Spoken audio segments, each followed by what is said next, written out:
There is something strange your mind does that can quietly keep you stuck for years. It can take a period of your life that once felt confusing, painful, lonely, or frustrating, and slowly turn it into something beautiful. Suddenly, the version of the past living in your head starts feeling softer, deeper, more meaningful, and even safer than the life you're living now. You begin missing people you know were not right for you. You start missing versions of yourself that were actually struggling. You even miss environments, phases, and routines that once made you unhappy. And the strange part is, while you're missing them, part of you knows they were not as good as they now feel in your memory. So why does this happen? Why does the brain romanticize the past so often? The answer is simple. Memory is not a perfect recording. Your brain does not store life like a camera. It stores pieces, feelings, impressions, and strong moments. Then later, when you look back, it rebuilds those memories through the way you feel now. That means the past is never remembered exactly as it was. It is remembered through your current emotions. If your present life feels uncertain, heavy, empty, or disappointing, the past can start looking unusually warm. Not because it truly was better, but because your mind is comparing it to how you feel right now. The brain often removes the slow pain and keeps the emotional highlights. It remembers the feeling of music, the mood of a season, the comfort of a routine, the intensity of a connection, and the hope that existed before something changed. But it forgets the confusion, the boredom, the anxiety, the waiting, the insecurity, and the loneliness you were actually carrying at that time. This is why people often miss periods of life they once wanted to leave. At the time, they were tired, frustrated, and emotionally drained. But years later, their mind keeps only the attractive parts of that chapter and removes most of the weight.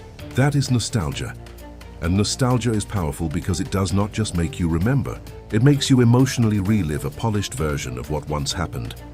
But this is where many people get stuck. They confuse nostalgia with truth. They assume that if something feels beautiful in memory, it must have actually been right for them.